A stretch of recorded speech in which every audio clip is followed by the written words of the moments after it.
El tema que nos corresponde ahora es la revelación especial y su autoridad. ¿Qué quiere decir autoridad? Autoridad. Autoridad. Poder que uno tiene Self, auto. Claro, auto, ¿qué es auto? sí mismo. Auto, sí mismo. Auto, sí mismo. De sí mismo o del mismo.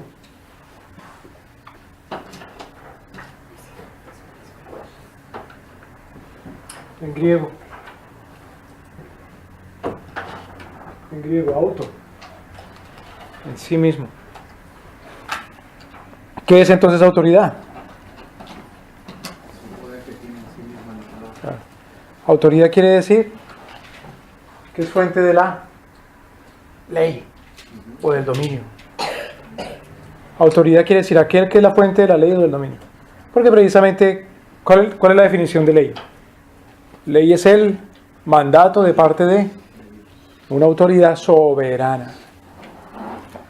Esa es la definición de ley. Es el mandato de parte de una autoridad soberana.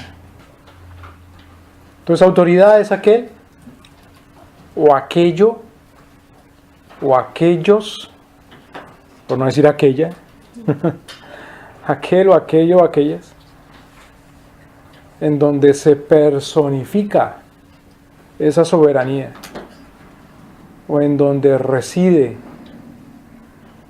la fuente de ese dominio, de esa autoridad. ¿Lo puedo repetir, hermano? Que estoy un poco aquí pasado. ¿Es la qué? Autoridad es aquello en donde se personifica o en donde reside la fuente de dominio.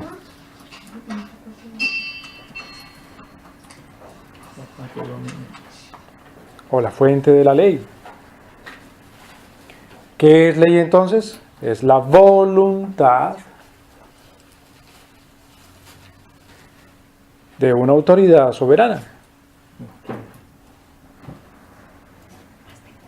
Ley es la voluntad de una autoridad soberana.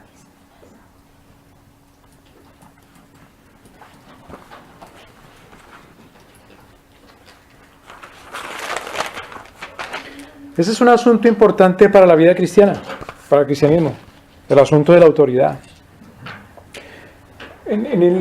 Tal vez hasta ahora, hay algo que tenemos que tener en cuenta. Miren, hoy escuchaba un documental acerca de la historia del arte.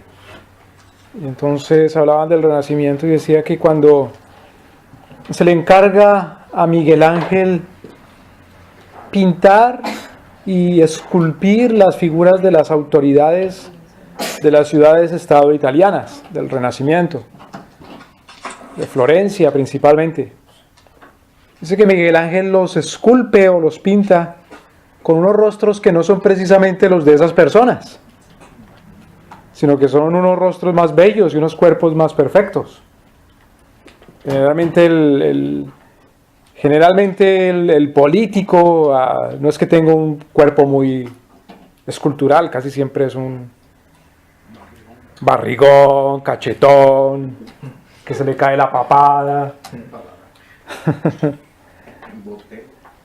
Un botero, exactamente. Más bien hubieran llamado a botero si lo querían pintar de manera más realista. Pero Miguel Ángel los pintaba, los esculpía de una manera que resaltaba la perfección del cuerpo humano, como era el estilo durante el Renacimiento. Entonces, cuando una vez le dijeron a Miguel Ángel, pero eso así no son ellos. Dice, ¿qué me importa? En 1000 años nadie va a saber ni se va a acordar cómo son. Por eso los pinto, los esculpo de esta manera. Ahora, eso le da a uno una noción, una idea de cuál era la visión que tenían en aquella época las personas acerca del futuro. Y la visión que tenían acerca del futuro, por lo menos en esa parte del mundo, no era una visión en cuanto a que el futuro era algo corto. sino que se esperaba un prolongado tiempo. Ahora, ¿por qué digo esto? Porque tal vez el tratado que se ha hecho hasta ahora, y por eso hago el hincapié hasta ahora, el mejor tratado que se ha escrito acerca de la teología del pacto o del pacto cristiano, del pacto bíblico, lo ha escrito Ray Sutton. Ray Sutton. Vale la pena. Bueno. Creo que lo están traduciendo alguien en Texas lo está traduciendo. Es un tratado acerca del pacto, Covenant. Bueno, dice Ray Sutton lo siguiente, básicamente, que el pacto, o los pactos que nuestro Señor ha introducido, y todos los pactos que nuestro Señor ha introducido, que nos ha presentado, todos esos pactos son simplemente versiones del mismo pacto eterno. Dice que se compone de lo siguiente, primero. La gran pregunta, ¿quién manda aquí? ¿O quién es la autoridad soberana y final? Soberana y última. Soberana y final, soberana y fundamental, soberana y más importante. Segundo,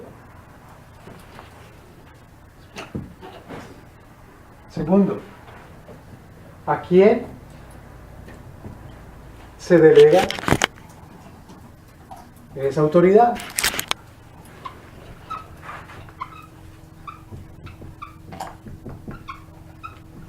Tercero,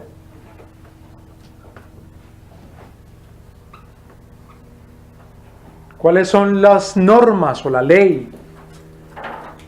¿Cuál es la ley de esa autoridad?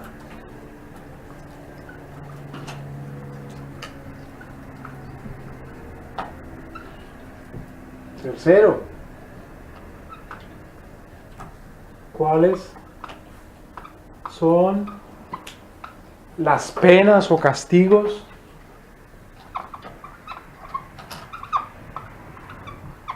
en caso de no atender la autoridad? ¿Cuáles son las penas o castigos en caso de no atender esa autoridad? Y quinto, ¿cuál es? Busco otra lápiz. Está acabando. Y quinto, ¿cuál es?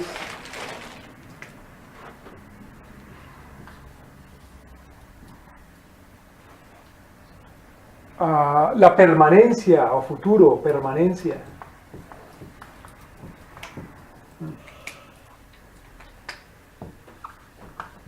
La permanencia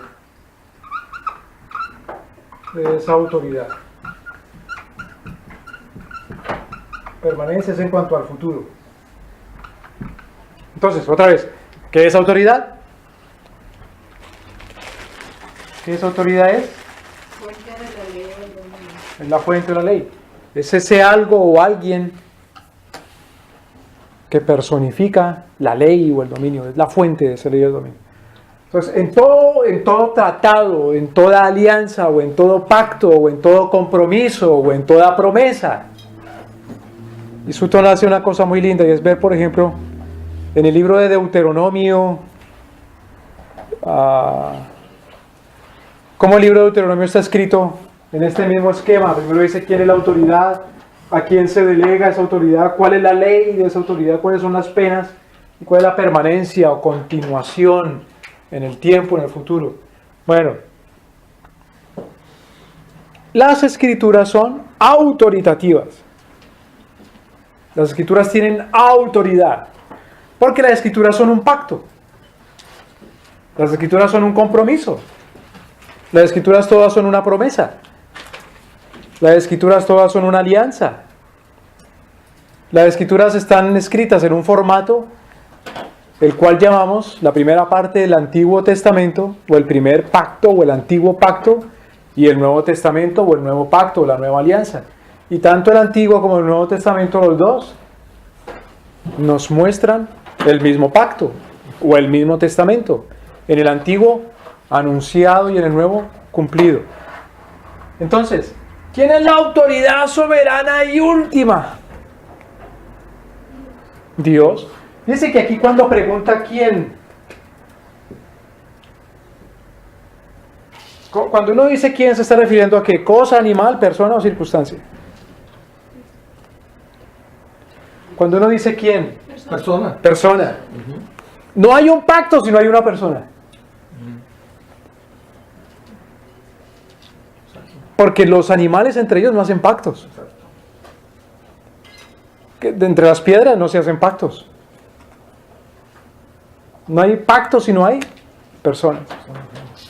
Entonces, ¿quién es la autoridad soberana y última en todo pacto? Dios. Esa es Dios nuestro Señor. Esa es la gran pregunta. Y de ahí parte todo lo demás. Ahora, cuando uno hace un negocio, qué sé yo, una compraventa de un automóvil, ¿hay necesidad de preguntarse estas cosas?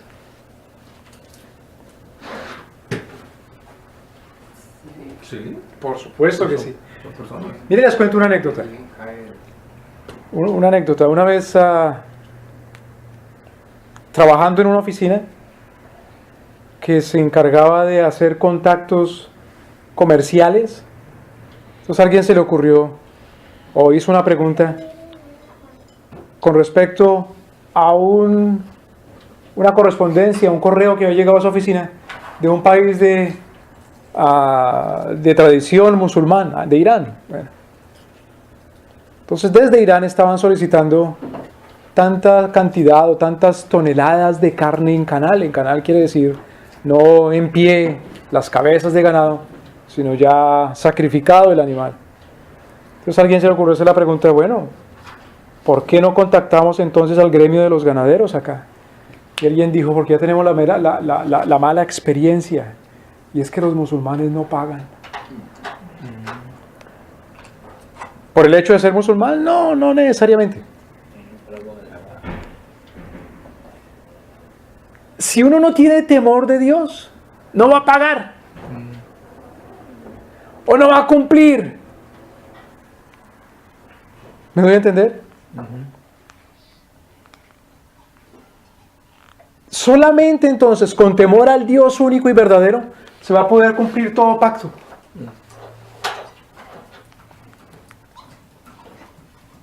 Qué cosa tan interesante, porque en esa oficina decían, mire, eso es lo que no tienen los americanos. Bueno, eso era en los años 80 o 90, perdón, por ahí mediados de los 90.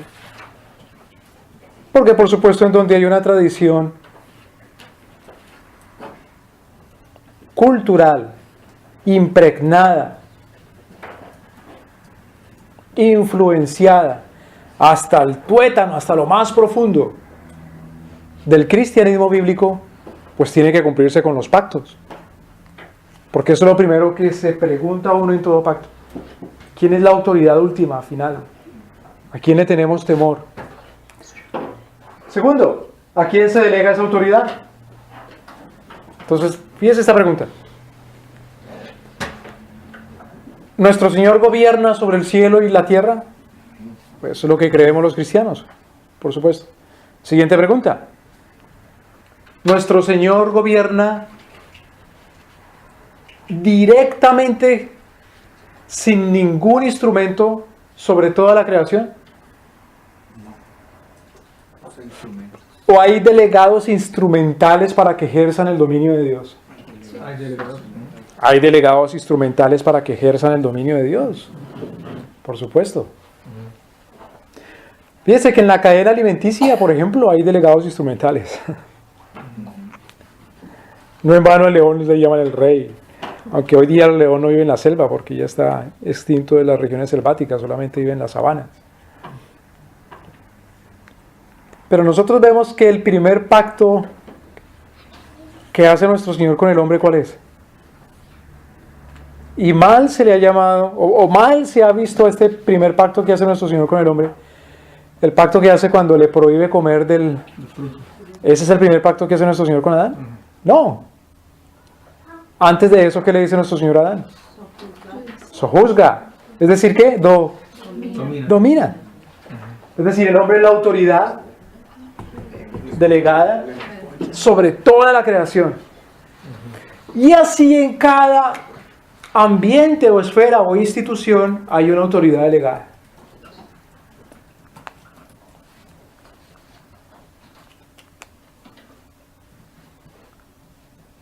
Por ejemplo, en la institución de la familia, ¿quién es la autoridad delegada? El esposo. El papá. El papá. ¿Y qué es la mujer entonces para con el esposo ahí? Su ayuda, ¿no? Es la ayuda para que haga qué?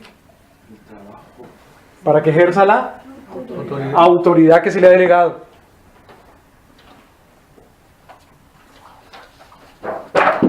Entonces, en la tradición cristiana bíblica, la mujer tiene autoridad también con el hombre.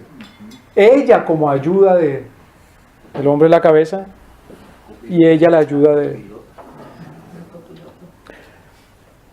Ahora, en otro trabajo que se haga posteriormente, que todavía no se ha hecho, Sutton es el que ha hecho la mejor obra, pero todavía está por hacerse, en donde no solamente se diga cuáles son las partes del pacto, sino cuáles son todas las instituciones que entran en ese pacto, y se haga todo un trabajo sistemático en cuanto a eso. Rushdoony hace como un bosquejo apenas, después vamos a hablar de eso, que hay varias delegaciones de autoridad de Dios sobre la tierra. Y la delegación más importante, ¿cuál es? No, la delegación. La delegación. La iglesia. No, La familia. no. El discipular. No, la delegación es la institución. La institución. ¿Cuál es la institución más importante al cual nuestro Señor le ha delegado autoridad? El individuo. Es el individuo.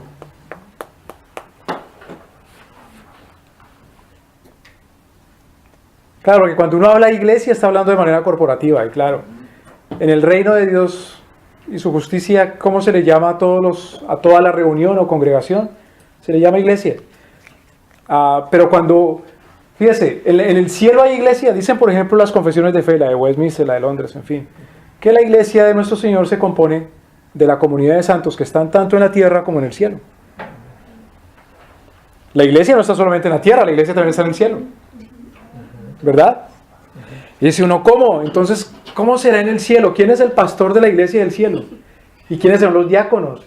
¿Y quién está a cargo de la escuela dominical? ¿Y quién recoge la ofrenda? Porque ese es un mal concepto que tiene uno de iglesia. La iglesia es todo como comunidad.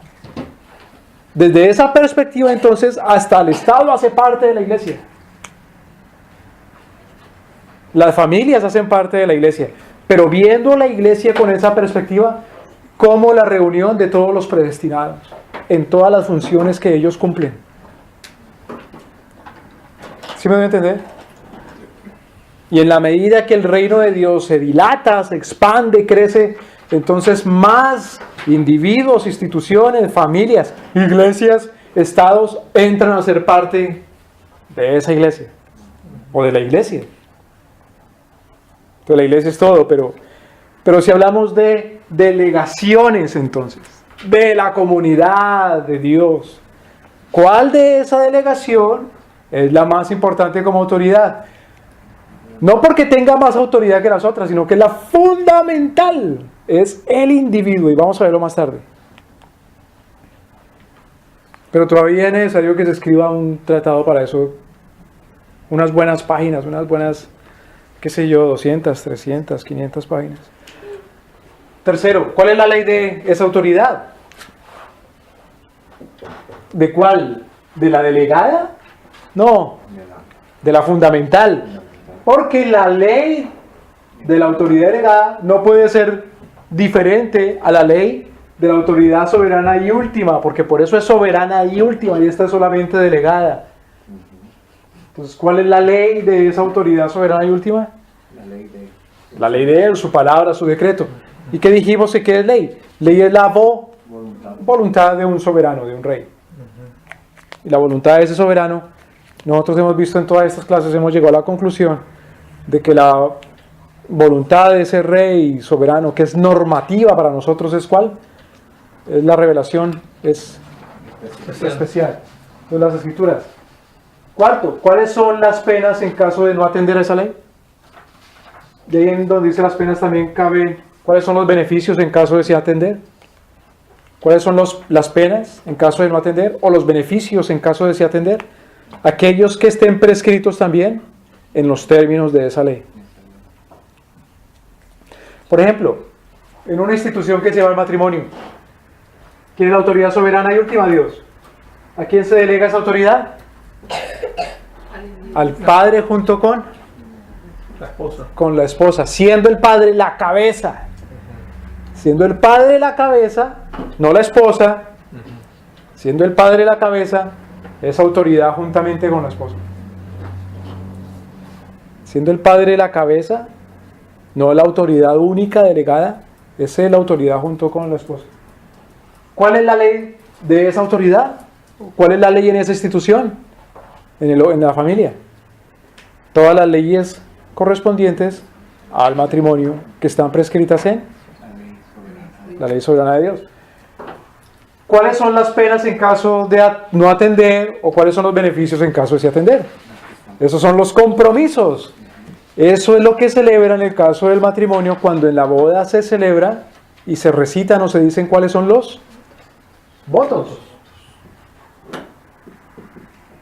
Los votos. Los votos indican cuáles son las penas en caso de no atender o en caso de sí atender. Porque en los votos en el caso de matrimonio dice, promete ser fiel.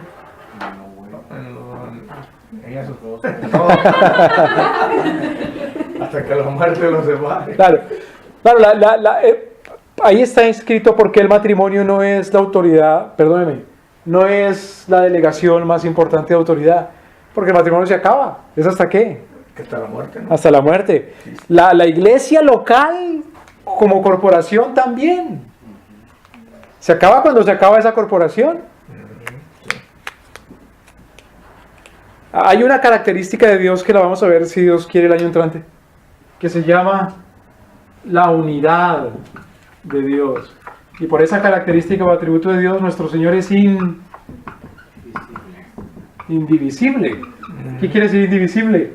Que no se puede dividir. Nunca se puede dividir. Nunca. Es indivisible.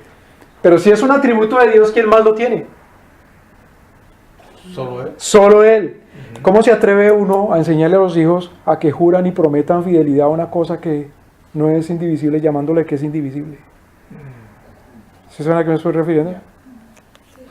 Hermano, una pregunta, pero el matrimonio, cuando Dios estableció el matrimonio, lo estableció para que fuera indivisible, excepto por la muerte, por causa del pecado. Es indivisible hasta.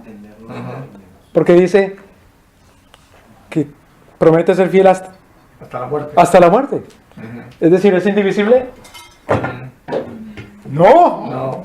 No, porque pero el propósito inicial del matrimonio no era que fuera divisible, porque en ese tiempo cuando Dios estableció el matrimonio no existía el pecado. Tendría que haber un momento en que se terminara. Porque pues, supuestamente el hombre y la mujer iban a ser eternos. Ahora entró el pecado y causó... Mire eso tan interesante. ¿En la resurrección hay matrimonio? No. Ay, qué alegre. Entonces el matrimonio no fue diseñado para ser una institución permanente.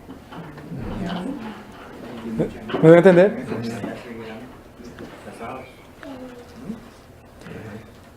Porque nuestro Señor que vino a restaurar todas las cosas y hacerlas aún mejores. ¿Restauró el matrimonio? Por supuesto que sí. Lo restauró en el sentido que quitó ¿qué cosa? Quitó el pecado y las consecuencias del pecado. ¿Qué consecuencias del pecado hay dentro del matrimonio? No, en el matrimonio. La muerte es para el individuo. La separación. ¿Qué consecuencias del pecado hay en el matrimonio? ¿Qué le dice nuestro Señor a Adán? La mujer ¿Y qué le dice nuestro Señor a Adán? le duele. Bueno, no, eso es en el individuo. Cuando da luz. Dice, tu deseo será para tu marido. Es decir, la división dentro del matrimonio. Pero la división pecaminosa, antes de tiempo. la competencia, el violar esa autoridad en cuanto a la cabeza del hombre. Tu deseo será para tu marido. La manipulación de la fuerza del hombre dentro del matrimonio o la manipulación de la influencia de la mujer dentro del matrimonio. ¿Estos son qué?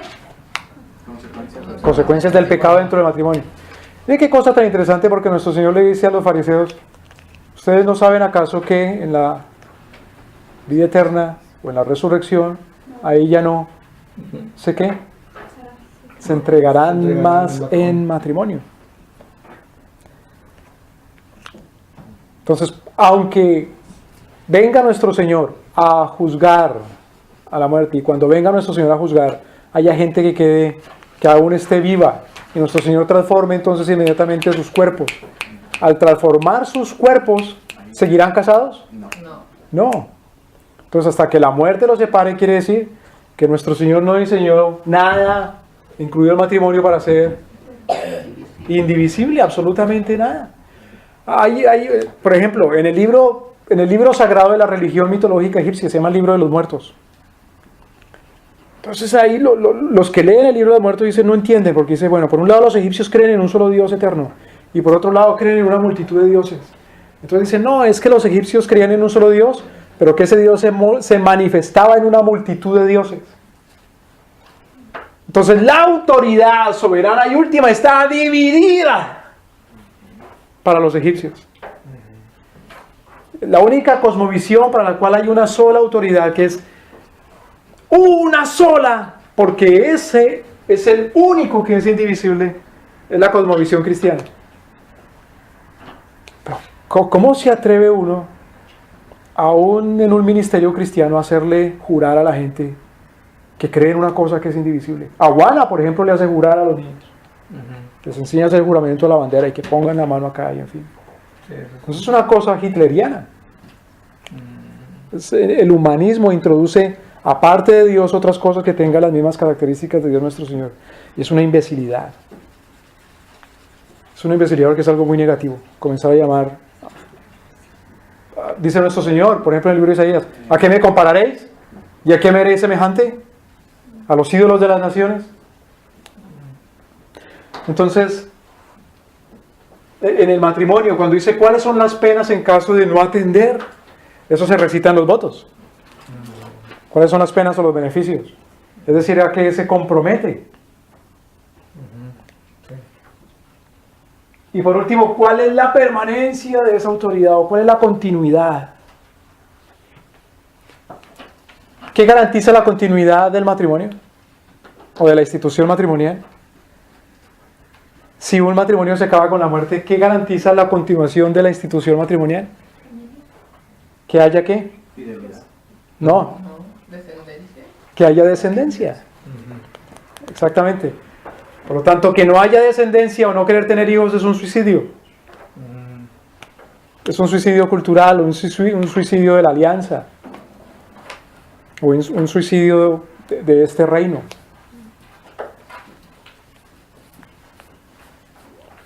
Entonces, eso en cuanto a la autoridad. Por eso es tan importante definir cuál es ese cuerpo entonces normativo. ¿Cuál es el cuerpo normativo? ¿Cuál es el cuerpo normativo de ese quien, de aquel que es la autoridad soberana y última?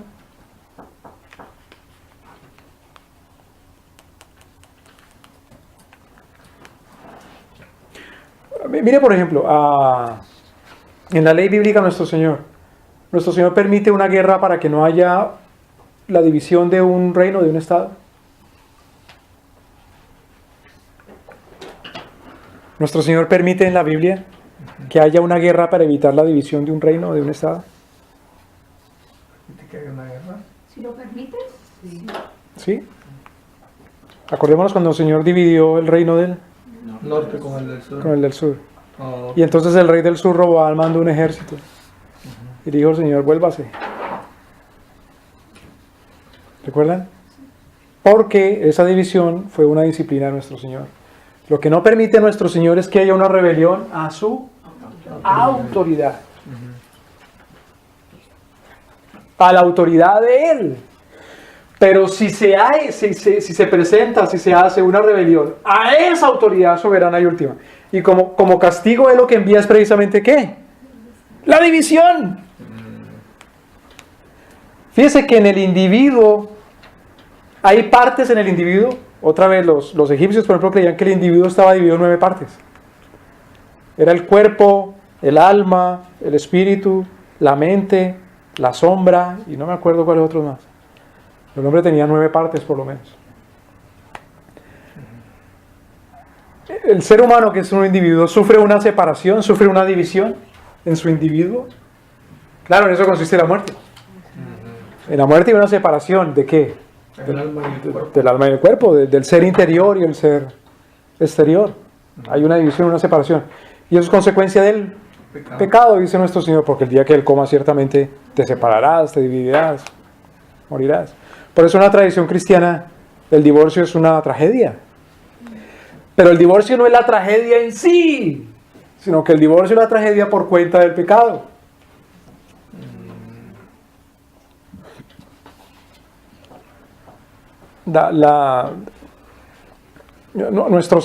Por ejemplo, el apóstol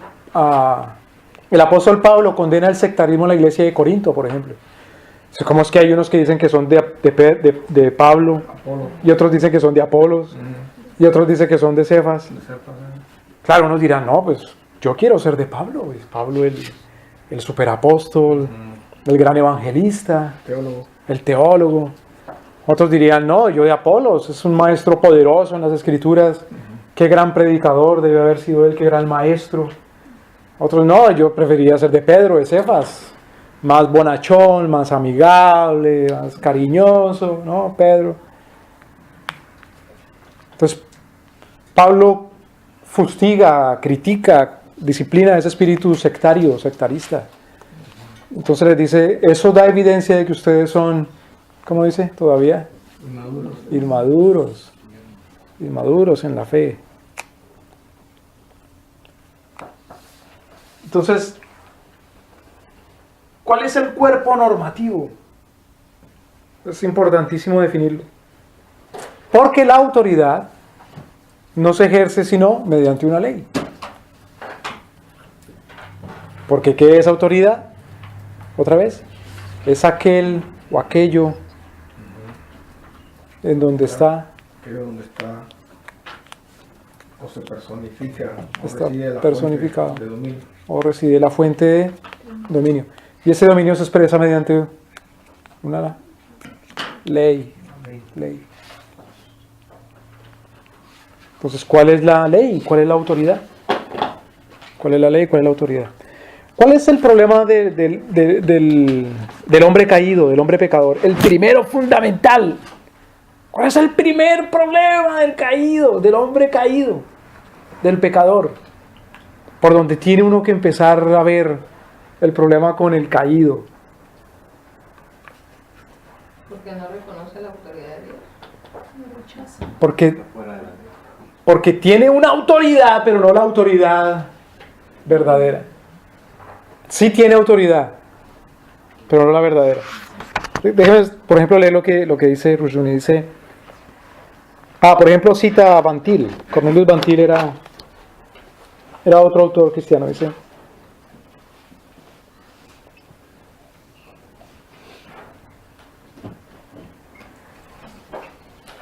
Dice, la visión cristiana de las cosas es aquella en la cual Dios es el punto de referencia para todos.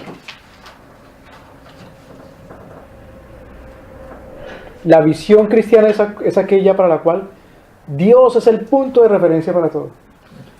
¿Qué quiere decir punto de referencia? Comienzo, partida.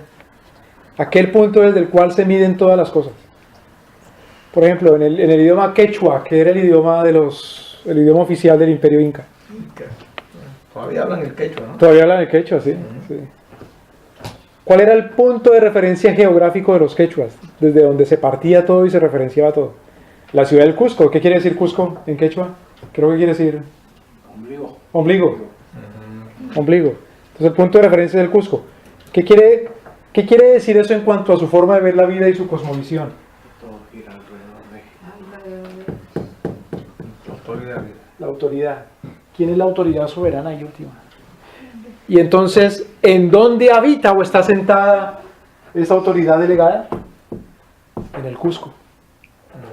¿Qué quiere decir? Que ahí o habita Dios o está el último de los delegados de Dios en el Cusco. Entonces, hay una cosa interesante en una ciencia que se llama geopolítica. Geopolítica quiere decir estudiar la política desde un punto de vista geográfico. Entonces, cuando se quiere ver el mundo desde una perspectiva y se hace un mapa del mundo, ¿qué es lo que se dibuja o se inscribe en el centro de ese mapa? Punto. ¿Y cuál punto tiene que ser? El punto de partida de autoridad.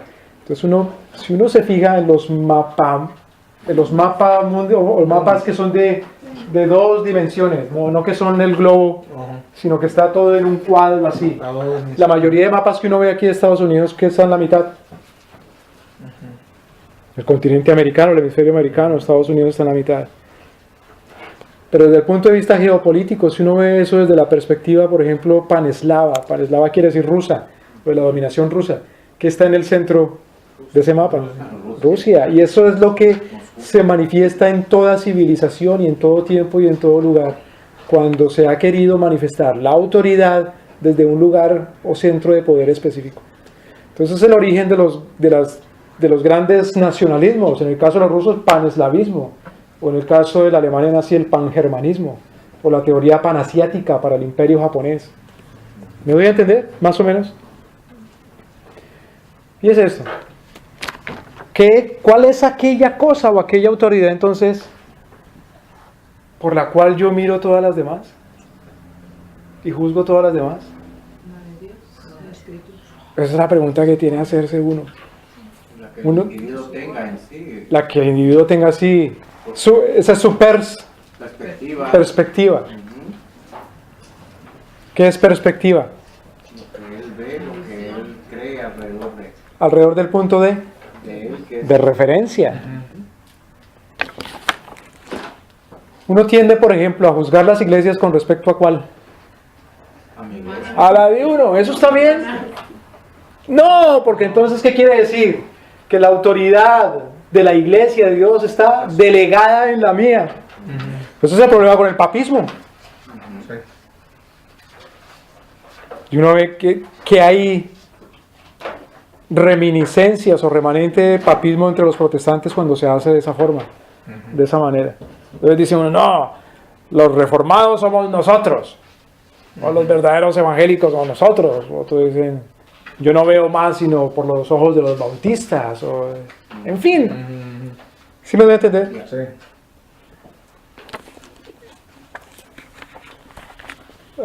Casi siempre las señoras ven a los hijos de los demás a través de los ojos de los hijos de ella. Jesús, de hecho, sí. Eso da lugar a esas idolatrías. En el terreno político ese es un chauvinismo o el nacionalismo que lo lleva a uno a morir o a mejor a matar por la patria. Entonces, ¿cuál es el problema con el hombre caído? Que lo juzga todo Según su autoridad. según alguna autoridad que no es la correcta, que es la autoridad de Dios. Porque para la visión cristiana, Dios es el punto de referencia para todo. Mientras que en el caso de la visión moderna, el hombre es el punto de referencia final y el punto de referencia de toda interpretación. El hombre es el punto de referencia final y el punto de referencia de toda interpretación. Eso es lo que quiere decir el humanismo. Déjenme les hago una ilustración histórica. El humanismo como tendencia comenzó por el siglo XIV después de Cristo, principalmente con un poeta. Mira la influencia del arte tan importante. El arte tiene una influencia importantísima en la vida.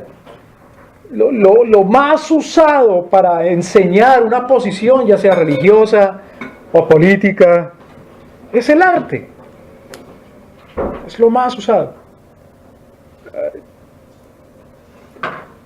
En el siglo XIV, en Europa, bueno, en Francia, vivió un señor que se llamó, se puso él mismo ese nombre, Petrarca. Petrarca.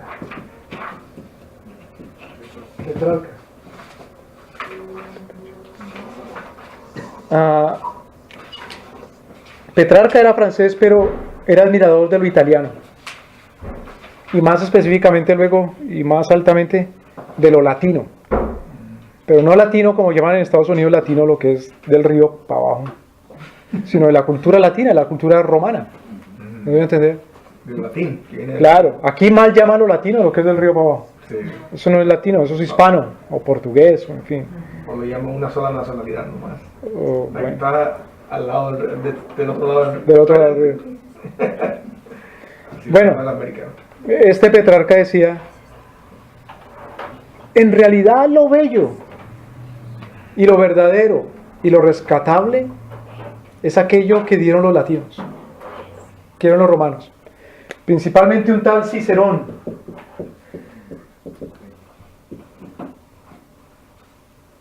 Cicerón era un filósofo que también era un político y creo que era senador también en Roma y era un poeta, era un pensador. Entonces decía Petrarca, todo lo que Cicerón dijo básicamente enseña que el hombre es la medida de todas las cosas. Por lo tanto, todo vale la pena y es verdadero según la medida del hombre.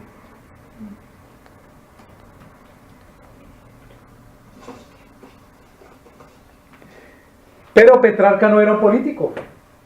Petrarca era un poeta. Entonces Petrarca estaba interesado era en la literatura que había escrito Cicerón y en la que había escrito Virgilio. Virgilio fue otro hombre que vivió por los mismos días de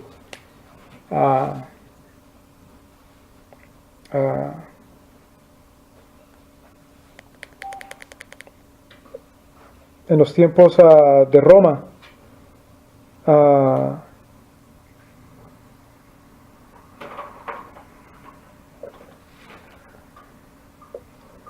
Y para Petrarca, Virgilio era el poeta por excelencia.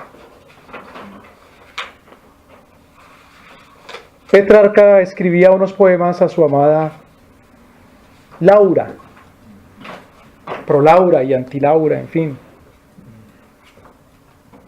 Y Petrarca fue el que puso de moda eso de que a la mujer se le llevaba hasta los altares de la divinidad en términos románticos. Y esa era Laura. Pero como digo, él era solamente un poeta. Un poeta. Pero luego de Petrarca, tomando esa idea de que lo importante y la verdad estaba en la mente latina y en la mente de los hombres, y como sus autores favoritos eran Cicerón y eran Virgilio, y estos pertenecían a la época de la República. Entonces luego otros hombres dijeron, lo importante en un sentido político es el orden de la República. Es decir, aquel orden en donde desde una institución política surge la ley. Desde una institución política. Y a ese movimiento, ¿saben cómo se le llama? Humanismo. Entonces, ese humanismo se da porque la iglesia entra en crisis en aquella época. Porque la iglesia traiciona este modelo en cuanto a quién es la autoridad soberana y última y a quién se delega esa autoridad y cuál es la ley de esa autoridad. La crisis de la iglesia consistía en que, claro, sí reconocía que la autoridad soberana y última era Dios, pero que a quien se le había delegado esa autoridad era a quién? a la iglesia de manera corporativa. Y por lo tanto, la autoridad corporativa de esa iglesia corporativa es, en últimas, el gran delegado sobre todas las demás autoridades. Y por lo tanto, la ley ya no es aquella que da directamente esta autoridad soberana, sino que también la ley que está en el hombre, en este caso, en el Papa, y para eso hace uso de Santo Tomás de Aquino, que dijo que en el hombre, y no solamente en las Escrituras, también estaba la verdad revelada, la verdad última. ¿Recuerdan que lo habíamos visto? Por lo tanto, del Papa y de la Iglesia también sale autoridad. Entonces, al caerse este modelo, eso da lugar al humanismo. Y ante ese humanismo es que reacciona precisamente la Reforma. La Reforma vuelve otra vez al punto. ¿Cuál es la autoridad última? La autoridad última y primera y más importante es Dios nuestro Señor. Por supuesto que sí, pero esa autoridad se expresa a través de una ley, y esa ley es la palabra. ¿Y qué hacemos entonces con la delegación de autoridad? ¿Ya no la iglesia? No, la iglesia es apenas una de esas delegaciones.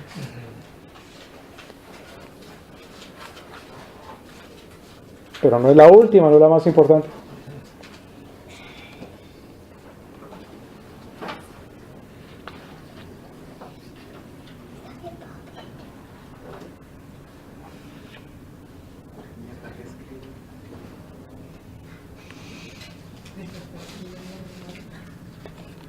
Bantil dice lo siguiente, dice: en el análisis final, toda teología o filosofía es personalista.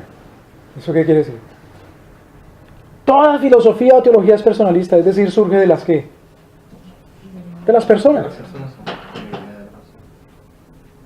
Por lo tanto, todo lo que sea impersonal debe ser traído a una relación con una persona.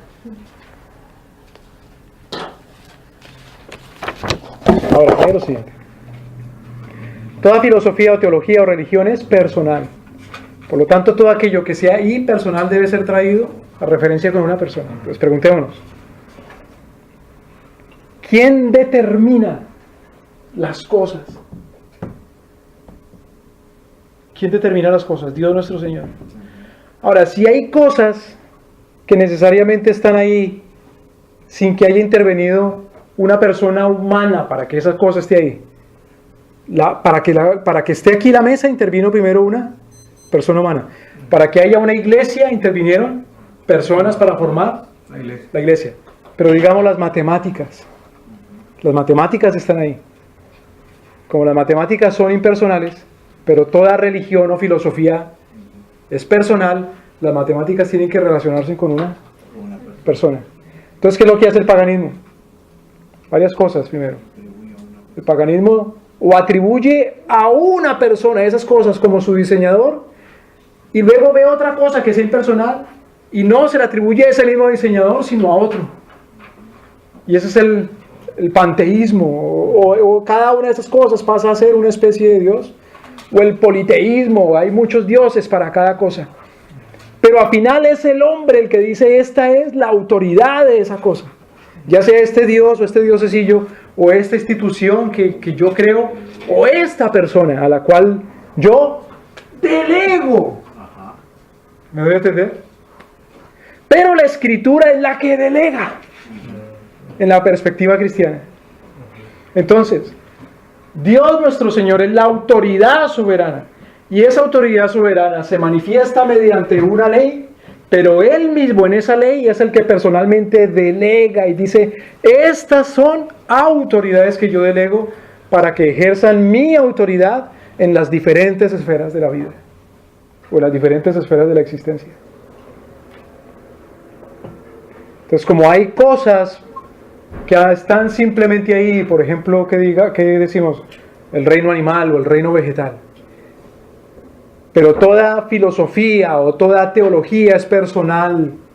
Esas cosas, para que quepan las cosas en un sistema de pensamiento y uno las entienda, tiene que relacionarlas en últimas con una persona para que esa persona sea la autoridad en esas cosas. De otra manera uno no las va a entender. Uno no entiende el mundo natural si no relaciona el mundo natural con una persona. Uno no entiende la química si no relaciona la química con alguna persona. Para que la entienda desde lo básico. Entonces el paganismo tiende a buscarle dioses creadores a esa cosa, o ponerse a sí mismo a una persona como el creador y el dueño absoluto de esa cosa. Entonces cuando se dice que no hay dioses, por ejemplo, en el materialismo dialéctico, no hay absolutamente ningún dios, esa misma cosa es la autoridad para esa cosa. Entonces esa cosa viene a tener características personales o espirituales. Y eso se llama panteísmo, que las cosas son Dios. O la divinidad está en las cosas y en cada cosa hay una divinidad. Mire que hay una cosa tan interesante que uno le escucha a los cronistas o a los narradores de fútbol a veces. Y que cuando el partido está bien feo y aburrido, así como cuando juega alguna selección. No, muchos contra mí. Y de repente, quién sabe, a algún minuto o a algún tiempo se pone bueno el partido. Y dicen los cronistas, ahora sí, bajaron los dioses del fútbol. Sí. O su majestad, el dios del fútbol, ¿me voy a entender? San Chicharito. Es una forma de... Sí, Dios. Es una forma de decir como que se inspiró, llegó la divinidad, llegó el espíritu por fin. Pero tiene que ser el del fútbol, como que ahí separado hay otro, diferente, distinto. Miremos un pasaje de la Escritura, Primera de Reyes capítulo 20.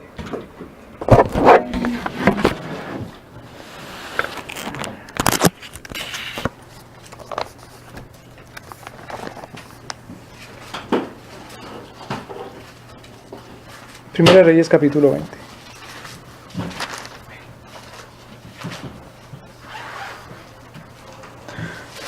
Aquí se narra las guerras entre el rey de Siria, los reyes de Siria y los reyes de Israel.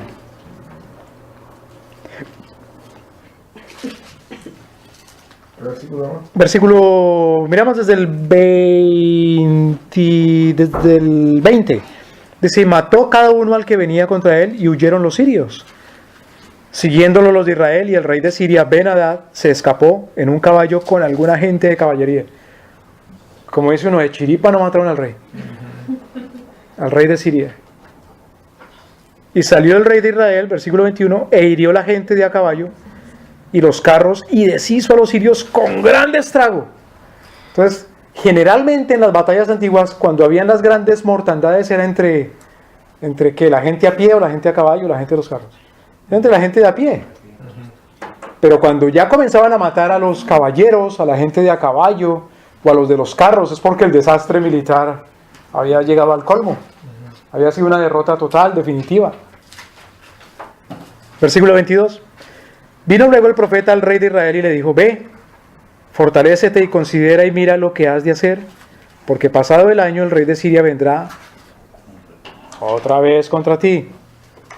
En la antigüedad, ¿cuál era la época en que salían los reyes a la guerra? En el tiempo de primavera. Como cuando dice, estaba David en su azotea en el tiempo que los reyes salen a la guerra, como diciendo, en lugar de estar en la guerra, estaba en la azotea, en la primavera. Versículo 23. Y los siervos del rey de Siria le dijeron, fíjese esto, alguien léalo por favor, Sus. Alguien léalo, Sus. Tus dioses son dioses de los montes, por eso nos han vencido. Mas si peleáramos con ellos en la llanura, se verá si no los vencemos. Entonces, fíjense cómo es la forma pagana de ver la vida. ¿Los valles y las montañas son personales o impersonales? Impersonales, en el sentido de que ningún ser humano ha intervenido ahí para que sean. Pero hay que darle una personalidad o hay que darle un sentido personal, porque de otra manera no va a poder uno concebir nada. Entonces en el paganismo a cada cosa se le da una personalidad que sea su autoridad. Y por lo tanto esa autoridad tiene que dar su ley o sus delegados. Y por lo tanto hay unas consecuencias en caso de que no se cumplan esas leyes. ¿Me doy a entender? ¿Me explico? Entonces para ellos, Dios, el Dios de los israelitas, es un Dios solamente un Dios de las montañas, no es Dios de los valles. Ahora, claro, pregunta, ¿en dónde rinde maniobrar mejor en una montaña? ¿En una montaña rinde maniobrar mejor con un carro de combate o a pie? A pie. A pie, entonces, ¿se fijan? O sea, por eso perdimos nosotros peleando en la montaña, por eso vamos a darles pelea más bien en los valles. Porque nuestros dioses sí son dioses de los valles, en cambio los dioses de ellos no. Es una mentalidad segmentada de la vida. Ahora, hay un peligro grandísimo, y es que uno como cristiano diga, sí, la Biblia es la autoridad. Entonces la pregunta es, ¿la Biblia es la autoridad en dónde? En todo. ¿Para quién? ¿O quiénes? ¿En qué cosas? La respuesta es, para la Biblia, ¿en dónde? Pues en todo. Es autoridad. ¿Para quiénes? ¿Para? ¿La Biblia es autoridad para quiénes? Para todos. ¿Y en qué cosas? Para todas las cosas.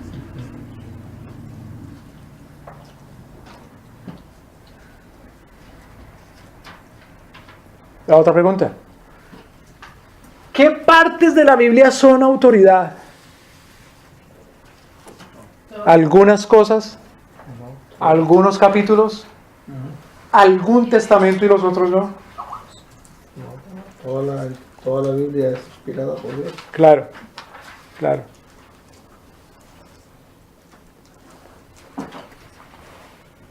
Mira el versículo 28, ahí es donde estamos. Acercándose entonces. El 28. Alguien léalo, por favor. 1 Reyes 20, 28. 28, ¿no? Sí.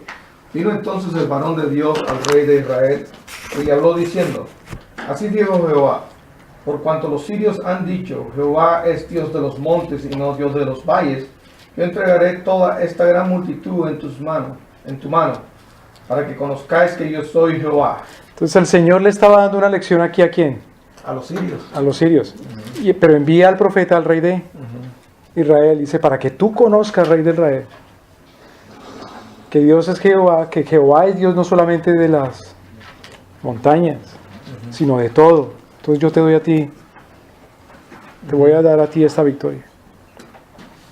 O sea que también está dando una enseñanza al rey. Al rey de Israel, claro.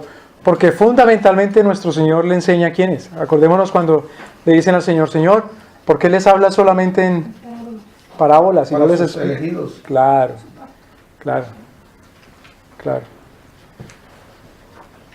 No necesariamente a todos los israelitas, pero para los Claro, elegidos. claro. Claro, y la palabra es un testimonio para el mundo entero, pero finalmente la enseñanza es para sus elegidos. Entonces es autoridad en todo. Si nosotros vamos a Apocalipsis capítulo 11, versículos desde el 15 puede ser. Apocalipsis capítulo 11.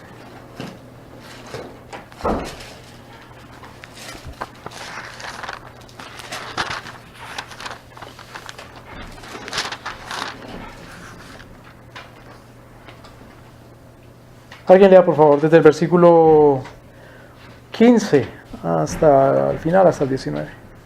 El séptimo ángel tocó la trompeta y hubo grandes voces en el cielo que decían, los reinos del mundo han venido a ser de nuestro Señor y de su Cristo. Entonces, ¿quién es la autoridad de todos los reinos? Nuestro Señor Jesucristo. Nuestro Señor. Entonces, ¿para quiénes es esa autoridad? Para todos los reinos. Todo, porque dice todo. Para Todos todos. los reinos del mundo. Todos los reinos del mundo han venido. ¿Cuándo todos los reinos del mundo han venido a ser de Cristo? ¿Qué dijo nuestro Señor antes de subir a los cielos? Toda Autoridad me ha sido dada. autoridad. Me ha sido dada, sí. Pero aquí dice que es en la séptima trompeta. Entonces, ¿qué quiere decir eso que se toca una trompeta? En términos bíblicos, que se anuncia ¿qué? Que se anuncia la voluntad de un Rey. Cuando los ejércitos salían a la campaña y no había el, ¿cómo se llama? El walkie-talkie o el celular. ¿Cómo se comunicaban en el campo de batalla? Y decía ahora entre la caballería, ahora retirada o ahora ataquen. Por el sonido de trompeta y por las señales de las banderas, en fin. Pero principalmente cuando se tocaba la trompeta sabía el pueblo o el ejército qué hacer de acuerdo al toque. Aún para la retirada. O hasta para levantarse a las 4 de la mañana hay un sonido específico también, la diana creo que se llama. Entonces el sonido de la trompeta quiere decir un mandato de Dios nuestro Señor. Cuando nuestro Señor dio ese mandato y dijo, toda autoridad me es dada en el cielo y en la tierra. Cuando sube a los cielos. Es decir, cuando nuestro Señor se le entregan los reinos de este mundo, cuando sube a sentarse precisamente sobre el trono de su gloria para gobernar sobre todos los reinos. Lean versículo 16 al 19, por favor. Perdóname, terminando de leer el versículo 15.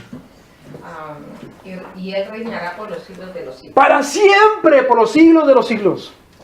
¿Cuál es el último punto en este esquema acerca de los pactos? ¿Cuál es la permanencia de esa autoridad? Entonces, la autoridad, perdóneme, la revelación específica de Dios es ¿para cuándo? Mira esa pregunta tan interesante. ¿En la eternidad hay Biblias? No va a haber, ¿no? No. ¿En qué sentido? En el sentido del formato en el cual tenemos nosotros nuestras Biblias. Pero el mensaje de la Biblia está en la eternidad. Totalmente.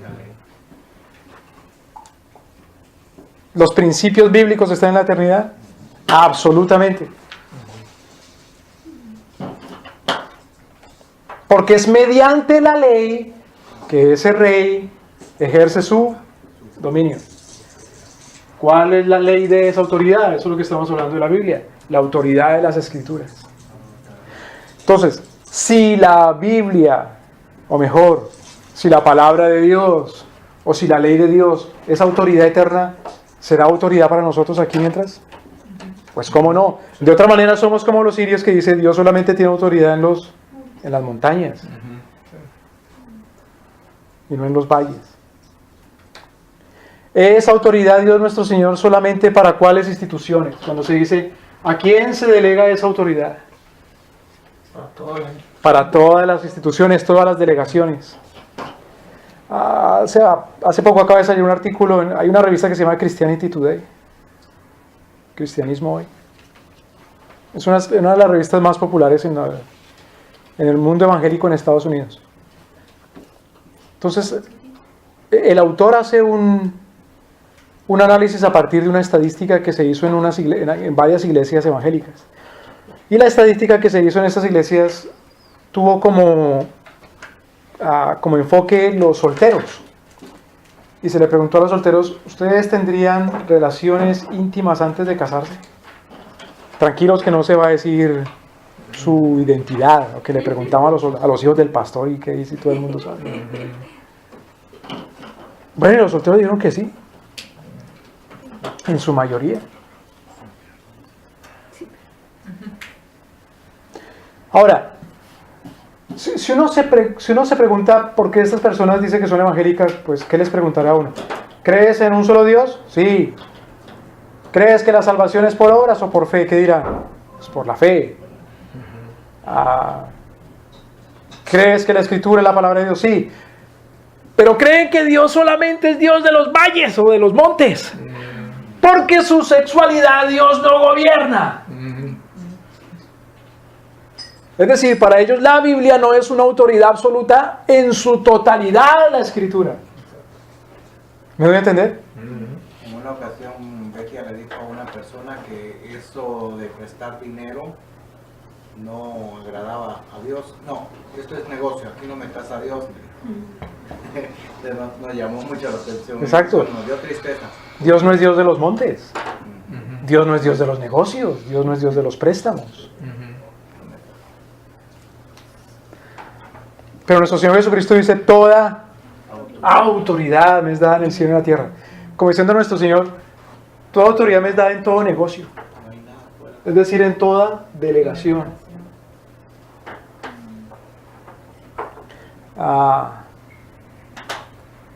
Una vez alguien me invitó, no digo que me obligó, pero tanto insistió, ir a una escuela porque iban a hacer unas conferencias acerca de valores y principios. Entonces, ese día comenzaban haciendo una conferencia acerca del primer valor o principio para la convivencia, y ese valor o principio era la tolerancia. Entonces, el punto de la conferencia para padres de familia era que los padres debían estimular y fomentar la tolerancia en sus casas con sus hijos. ¿Y cómo? Le preguntó a la gente, ¿y cómo se hace eso? Pues porque como toda persona tiene puntos de vista y opiniones y sueños, entonces se demuestra que uno es tolerante respetando el punto de vista. ¿Y hasta qué punto hay que respetar? Pues hasta el punto de que la persona tiene el derecho de expresarlo primero y hasta de llevar a cabo su punto de vista. Entonces yo pregunté, ¿pero qué? Le pregunté yo a la señora, a la maestra que estaba haciendo la conferencia, ¿pero qué le dice a uno que respetar si es que todo hay que respetar y en qué? O sea, ¿cuál es el fundamento? Claro, para nosotros el fundamento es la Escritura, es la autoridad que Dios nos ha revelado, es su ley. Y la señora decía, no, me ponía ejemplos, y otra vez le decía, yo le insistía, pero ¿cuál es el fundamento, la idea? La señora, que se dio cuenta que yo hablaba como chueco, me dice, no, el fundamento es la cultura americana. Digo, bueno, excelente, eso está bien. Hágame el favor y dígame cuál es el fundamento ético y moral de la cultura americana para saber entonces cómo juzgar cada una de las cosas y pensamientos que puedan presentarse dentro de la familia. Pues no hay tal cosa. Entonces le digo, déjeme poner un ejemplo. Si mi niña de 14 o 15 años me dice que quiere traerse a vivir al novio o ella irse, yo se lo respeto.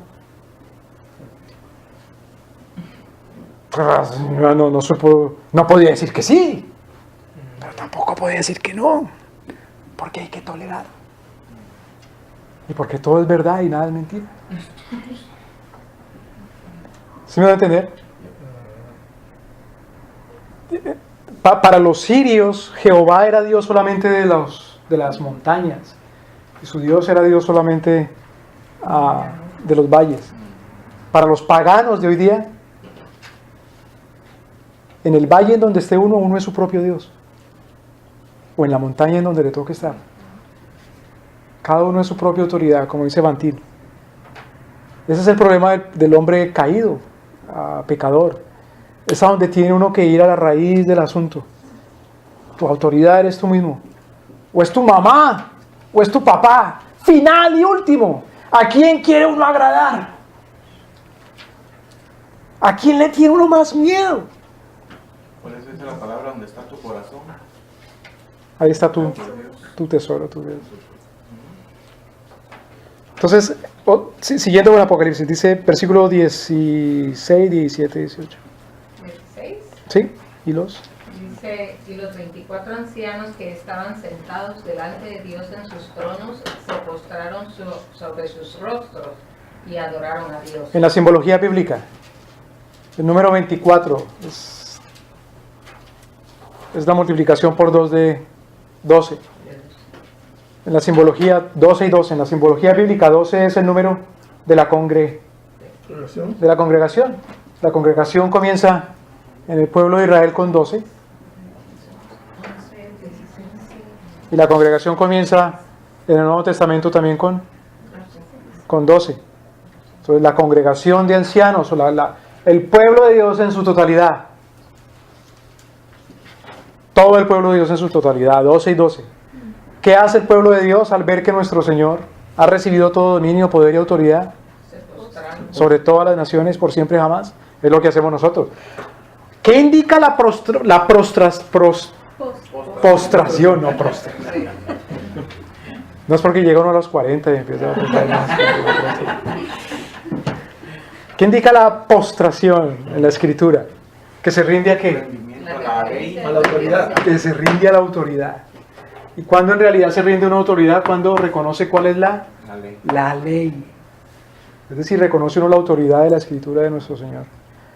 Eso es una tontería, uno postrarse arrodillándose ahí en cuerpo y no reconocer que toda la Biblia es la autoridad de Dios. Y que es autoridad absolutamente para todo. Para todo. ¿En dónde? ¿En quiénes? ¿En qué cosa? En todo. Esa es la gran postración. Reconocer la autoridad de Dios nuestro Señor. Y eso es lo que Cristo quiere ser nuestro Dios en todo, ¿no? En todo. Señor, por eso El se llama Señor, el exactamente. Señor de todo. Mire qué cosa tan interesante, porque Nerón fue el primer emperador romano que se llevó ese título para él. Curioso, Señor. Señor. Y fue el que desató la primera gran persecución del imperio contra los cristianos. Pero es cierto, hermano, lo que usted dice en cuanto, incluso nosotros los cristianos a veces queremos como evadir la autoridad de Cristo en algunas cosas y decir no, pero el Señor en esto no, pero no, y es en todo, Él es Señor de todo. En esto no ve el Señor. Sí, en esto, sí, exacto.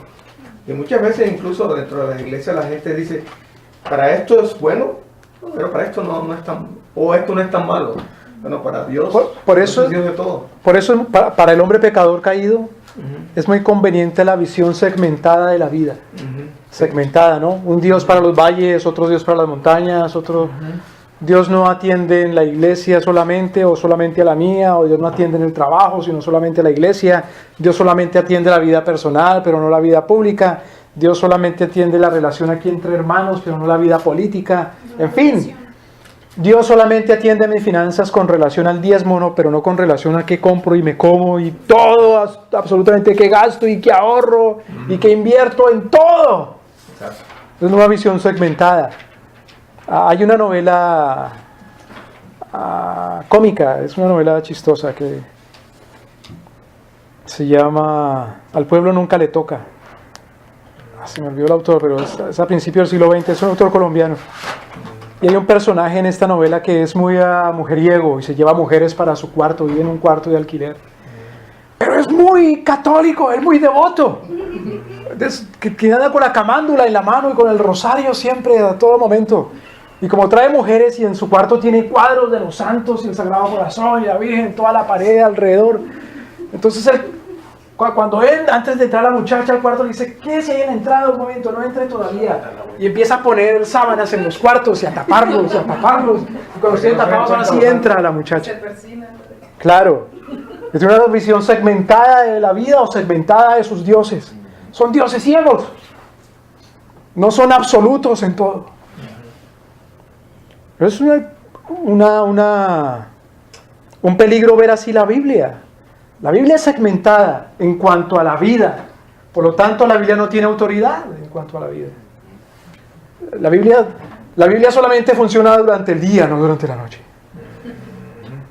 Dentro de la iglesia, no fuera, en fin. Sí. Mire esto. Hay gente que dice que la Biblia, en cuanto a comunidades, es solamente el libro para una comunidad que se llama la iglesia, de pronto la familia, pero no para otras comunidades. A ver, ¿será que la Biblia tiene que regir incluso a los equipos de fútbol? Por supuesto que sí. ¿Cuánto más diríamos de las naciones? ¿Qué es lo que dice aquí precisamente en el versículo 15? Dice, los reinos de este mundo. Es decir, las delegaciones de este mundo. Miren que en cuanto a reinos o delegaciones o gobiernos o autoridades, no quiero decir la palabra gobierno. ¿Cuántos tipos de gobiernos hay o cuántas delegaciones? La primera, la fundamental, el gobierno individual en su orden. Segundo, el reino o el gobierno de la familia. Tercero, el reino o el gobierno del trabajo. Otro cuarto, el reino o el gobierno de la academia o la escuela. Otro reino o gobierno de la comunidad local. Comunidad local. Por ejemplo, los barrios, las juntas de acción comunal, en fin. Otro gobierno, el gobierno de la iglesia.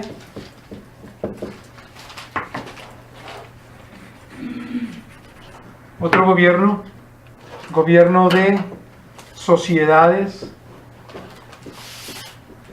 En sociedades entra, por ejemplo, un hospital, una sociedad de caridad, una organización no gubernamental, en fin.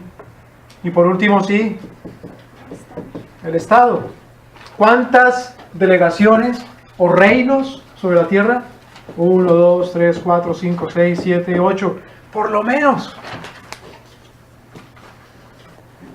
Pues los reinos de este mundo han venido a ser de Cristo. Y Él reinará sobre ellos. ¿Quién es la autoridad? Sobre ellos por siempre y jamás. Y en cada uno de estos hay una autoridad que delegada. Y para cada uno de ellos se dice cuál es la ley. Y para cada uno de ellos se dice cuáles son las penas en caso de no. Si yo pertenezco a un club social y yo no pago las cuotas, entonces yo digo, sírvame en la cena y aquí están mis hijos, atiéndanlos, tienen derecho a usar la piscina. Yo nunca pertenezco a un club social. Si no paga, entonces le dicen que es musulmán, hermano.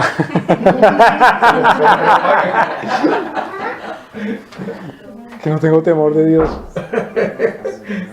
No tengo derecho, claro. Porque el séptimo mandamiento dice no, el octavo mandamiento dice no robarás. En fin, la ley de nuestro Señor lo regula todo. Cristo ha venido a ser el Rey sobre todas las cosas. Ahora, fíjese el versículo 17, Apocalipsis capítulo 11, 17. 11 y 17. 11 y 17. 11, 17. Diciendo, te damos gracias, Señor Dios Todopoderoso, el que eres y que eras y que has de venir, porque has tomado tu gran poder y has ¡Wow! ¡Qué cosa tan impresionante! ¿Cómo adora la comunidad de adoradores, de predestinados, de elegidos, la iglesia? Acordemos que el Señor Jesucristo dice, los adoradores, le dice a la samaritana, ya no vienen solamente a adorar a este lugar, o en el templo, sino que adoradores. Nuestro Señor busca que le adoren En espíritu y en verdad. en todo lugar, no solamente en este lugar, en espíritu y en verdad. Ahora, ¿qué le dicen los adoradores? Te damos gracias, oh Señor Dios Todopoderoso, que eres y que eras y que has de venir. ¿Por qué le dan gracias? Porque has tomado tu gran poder y has reinado. ¿Cuál es el problema otra vez del hombre caído? Que no reconoce cuál es su verdadera autoridad. El hombre redimido le da gracias de que Dios es la autoridad. El hombre redimido da gracias de que la Biblia es la ley única. Es la única autoridad. Y damos gracias por eso. Hay un día nacional que celebra que es el día de la Constitución. ¿Cuál es la autoridad final sobre la nación?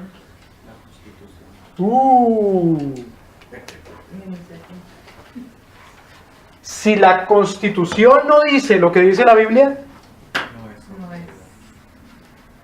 uno no tiene por qué celebrar esa cosa. Y si la Constitución comienza diciendo que la autoridad soberana es el pueblo.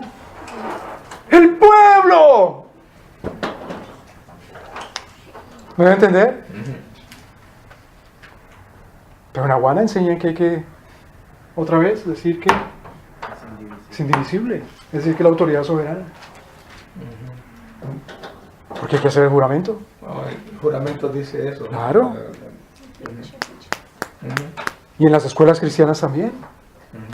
Sí. ¿Qué cosa? Porque los cristianos le dan gracias al Señor porque Él ha venido a ser el poder y la autoridad. Y has reinado. Miren los tiempos verbales. Tú has tomado tu gran poder y has reinado. La iglesia le dice. La iglesia reconoce que Cristo lo es. Ya. Que la Biblia es la ley. Ay, si no nos sometemos y todas las naciones. Versículo 18. Claro, ¿qué es lo que hace el hombre caído, el hombre pecador? ¿Qué es lo que hace el individuo caído pecador? La familia caída pecadora, la empresa, oficina, la academia, la comunidad local, la iglesia, la sociedad o el Estado. que no reconoce esto, ¿qué hace con respecto a Dios? Vea el versículo, por favor, 18. ¿Pilas? Y se airaron las naciones, y tu ira ha venido, y el tiempo de juzgar a los muertos, y de dar el galardón a tus siervos los profetas, a los santos y a los que temen tu nombre, a los pequeños y a los grandes, y de destruir a los que destruyen la tierra. Claro, porque en el pacto hay unas penas en caso de no atender a la autoridad y a la ley que manifiesta esa autoridad.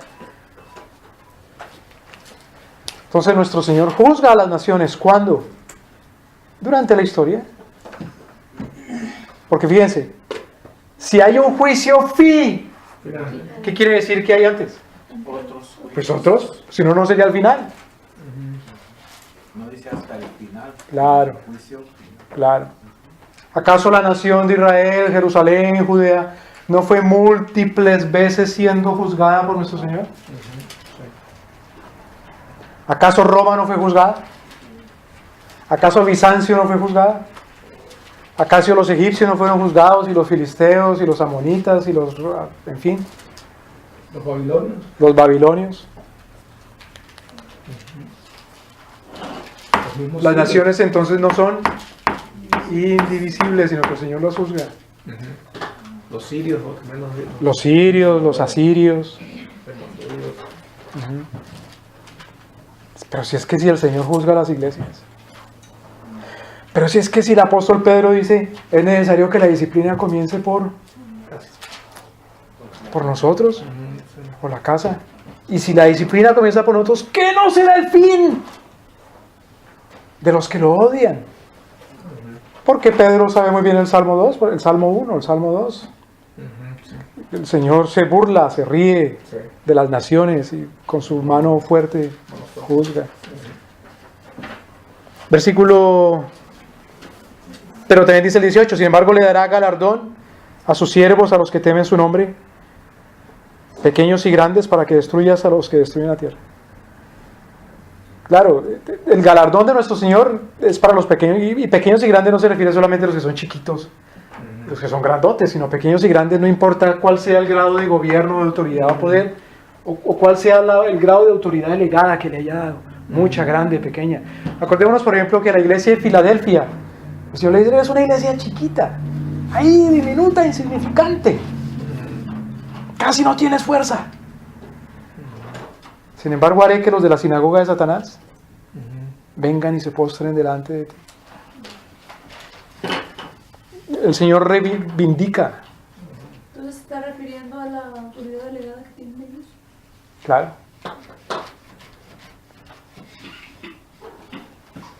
En los Salmos, por ejemplo, dice, no me dejes quedar en vergüenza. El Señor reivindica a los que le temen. Versículo 19. Y el templo de Dios fue abierto en el cielo, y el arca de su pacto se veía en el templo. Y hubo relámpagos, voces, truenos, un terremoto y grande granizo. Mire qué cosa tan impresionante, porque en la antigua alianza, ¿en dónde estaba puesta el arca del pacto? Dentro del templo. En el lugar más... El tabernáculo. Sí, dentro del tabernáculo estaba situada en el lugar más santísimo, o sea, en el más adentro, a donde solo podía entrar ¿quién? El El sacerdote. sacerdote. Y el sumo sacerdote. ¿Y cada cuánto? Una vez al año. Solamente, recuerden el sacerdote de Zacarías, por ejemplo, que entró y se quedó mudo. Se quedó mudo, se sacó. Una vez allá. Entonces, ¿quién podía ver el arca? Nadie. ¿Qué peligro ve el arca? Se muere uno si ve el arca. El que tocó el arca. El que tocó el arca, exactamente. Pero ¿qué pasa con el arca aquí? Versículo Va 19. a ser visto por todos. Dice que fue puesta ¿en dónde? En el templo. No. El arca de su pacto. El templo de Dios fue. Fue Y, Abierto en el en cielo. el cielo. En el cielo y el arca de su. De su pacto. se veía en el Se templo. veía en el templo. Es decir, salió. Porque fue abierto. ¿Está hablando aquí del templo sobre la tierra? No, otra vez, versículo 19. Cielo. Claro. Porque el libro de Hebreos dice que tenemos acceso a quién. Directamente al trono de gracia. ¿Y quién era el que podía entrar al trono de la gracia? Solamente él. El sacerdote. Y el sumo sacerdote. Y eso en la tierra, ni siquiera en el cielo. En la alianza por Jesucristo nuestro Señor, en todo tiempo y en todo lugar. Los santos han tenido entrada. Acordémonos que Isaías ve Al rey sentado en el trono. al rey y dice, ¿cómo? Si eso fue en el Antiguo Testamento. Porque la salvación siempre ha sido por la gracia. El acceso a Dios nuestro Señor. Por su autoridad. Entonces, tanta autoridad tiene nuestro Señor que hasta Él dice quién puede entrar delante de Él y quién no. Pero esa autoridad está revelada en la Escritura.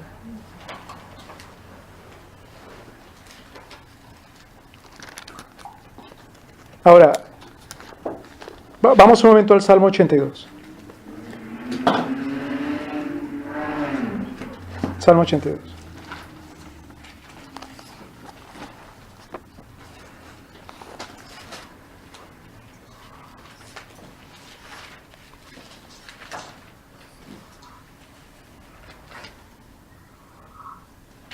Alguien léalo, por favor. Dios está en la reunión de los dioses, en medio de los dioses justos. ¿Cómo puede ser? ¿Como los egipcios? Los egipcios creían, por ejemplo, que cuando una persona moría, era llevado por un dios, que ese dios se llamaba escalera, al cielo. Pero que en cuanto entraba esa persona o esa alma se convertía en Dios. Y ese Dios ahora, o esa alma convertida en Dios, se sentaba al lado de ese otro Dios grandote, o de los dioses. Y que claro, por eso había que embalsamar al cuerpo, porque si no se embalsamaba, esa persona no iba a poder entrar al cielo.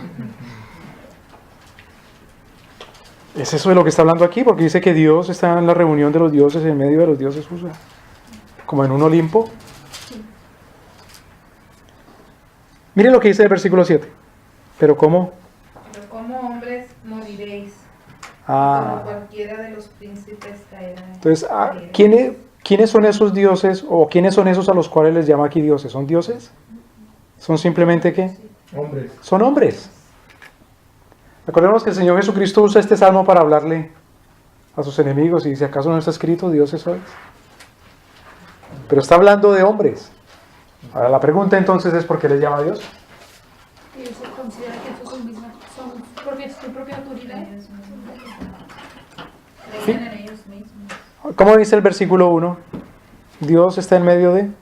Dios está en la reunión de los dioses, en medio de los dioses juzga. Entonces, ¿qué es un Dios? Dios es una autoridad soberana y última, es el juez último, la gran autoridad. Y dice, Dios está sentado y en medio de esas autoridades es Dios el que juzga. Pero ¿cuál es la identidad de esos supuestamente dioses? Son hombres. Pero Dios es el que juzga. Ahora, miren la pregunta que le hace a esos que llama dioses, a esos hombres que llama dioses. ¿Qué les pregunta? Versículo 2.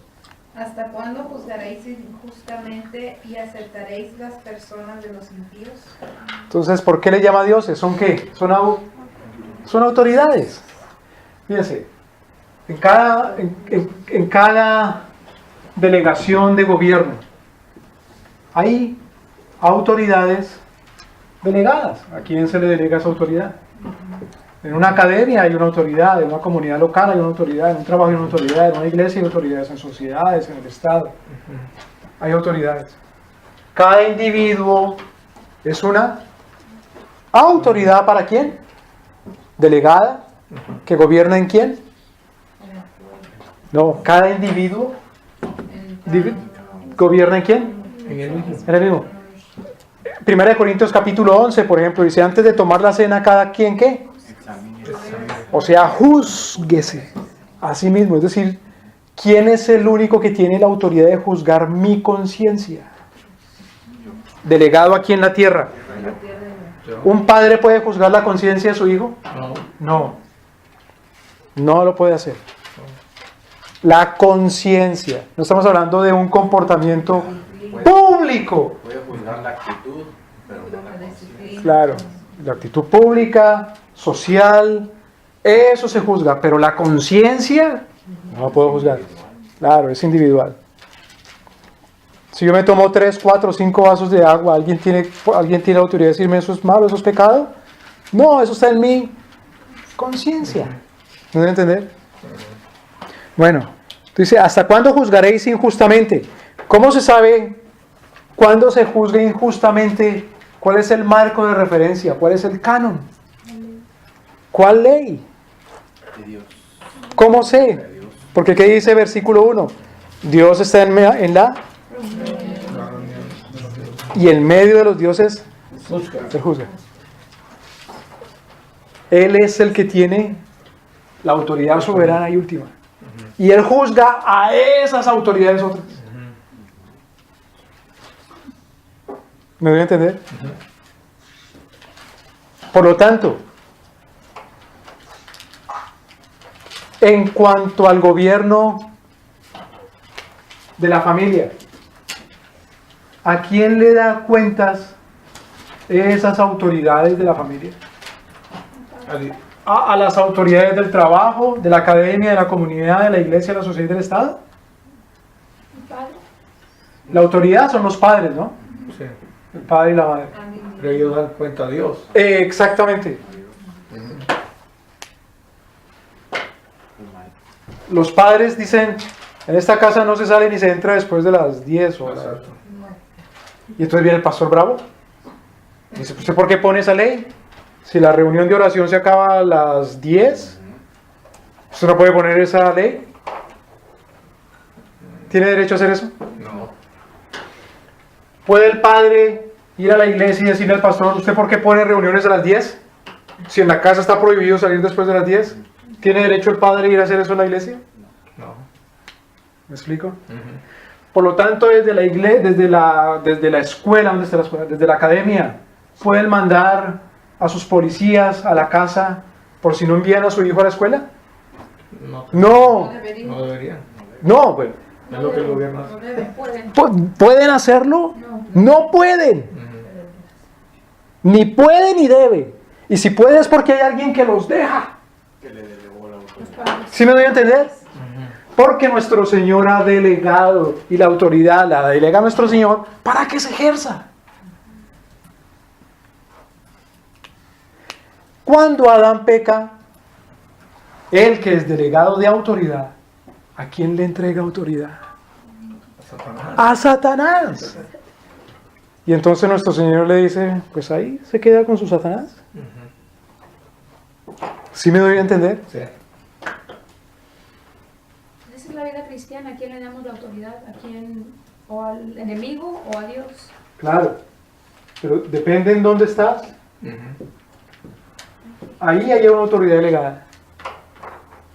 Pero esa autoridad delegada no puede meterse aquí a mandar. Sino que se le da a Dios.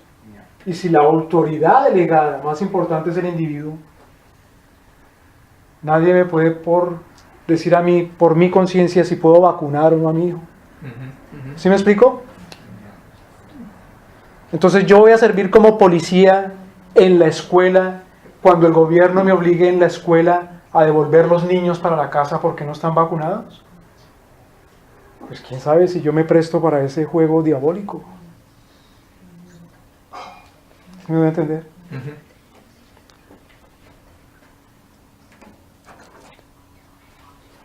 Entonces, fíjense que nuestro Señor aquí le habla a autoridades delegadas, según su propia justicia. Les dice, ¿hasta cuándo juzgaréis?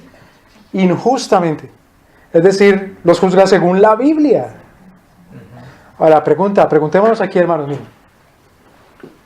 Dice el apóstol Pablo, ¿a quién le ha entregado nuestro Señor el don profético? Y no estamos hablando del don profético carismático, sino el don profético del ministerio profético, es decir, de advertir o de alzar la voz y de identificar lo malo según la ley de Dios nuestro Señor. Pues a los cristianos. Uno puede pretender que los musulmanes tienen el don profético de amonestar al mundo por sus pecados. Hay cosas tan absurdas que hace uno a veces como predicador y dice, mire, yo admiro tanto a Gandhi, que él dijo que los buenos no sé qué. Sí, Gandhi no tenía temor de Cristo. Y Pablo dice que son los cristianos los que juzgaremos al Mundo. mundo, no los paganos. Precisamente Pablo dice, ¿cómo se atreven a ir a las cortes de los paganos? ¿Acaso no hay ninguno sabio entre ustedes que juzga siquiera las cosas dentro de ustedes? Sí. Entonces, pero dice el papá, no, pórtese bien, mijo, le llamo al policía. O dice la mamá, pórtese bien, o le llamo a su papá. O dice el papá, ay, pastor, venga y habla con su hijo, que a mi hijo que a mí no me hace caso. Eso es mi iglesia, hermano. Pues, El papá que le dice, pues, mira, el pastor te va a regañar. No tiene la autoridad para decirle a su hijo, no haga esto.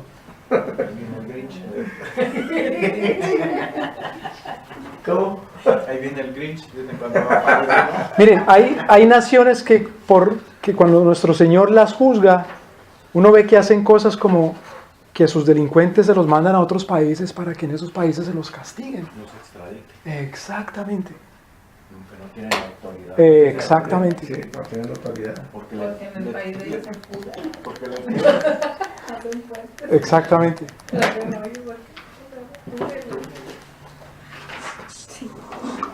Entonces nuestro Señor les dice, según la ley de nuestro Señor, ¿hasta cuándo juzgaréis injustamente y aceptaréis las personas de los impíos? Es decir, aceptará la autoridad de los impíos. Versículo 3, alguien léalo, por favor. Defender al débil y al huérfano, hacer justicia al afligido y al menester. Claro, porque en la ley de Moisés dice, juzgarás con justicia, no favorecerás al rico por ser rico, ni favorecerás al pobre por ser pobre, sino con justicia juzgarás. Versículo 4, librad Librar al afligido y al necesitado, librarlo de mano de los impíos. librarlo de manos. Pero uno dice, no, usted no se mete en eso. Claro, hay que librarlo de la mano de los impíos. La iglesia es la que tiene precisamente la facultad profética de denunciar. Versículo 5, ¿no saben? No saben, no entienden, andan en tinieblas, tiemblan todos los cimientos de la tierra. Mire qué cosa tan interesante. Les dice, primero, acordémonos lo que dijo Pedro con respecto a Cristo. Y le preguntaron, porque como lo escucharon hablar con acento galileo, porque nuestro Señor tenía su acento, Sí. y los apóstoles porque eran galileos. Seguro no nombraban las heces al final. Como los costeños. O hablaban de voz. ¿Qué responde Pedro con respecto a Cristo? Yo no. No, este no lo conozco. Sí, son tres cosas. Dice, yo no lo conozco, Ajá. yo no sé, y yo no lo conozco, yo no sé, y yo no soy. No soy, no lo conozco y no sé. Es decir, niega toda su identidad como persona y como conocimiento. Se declara totalmente en oscuridad y ausente. Dice, están en tinieblas, no entienden, no saben, vacilan, y la consecuencia es que vacilan los cimientos de la tierra.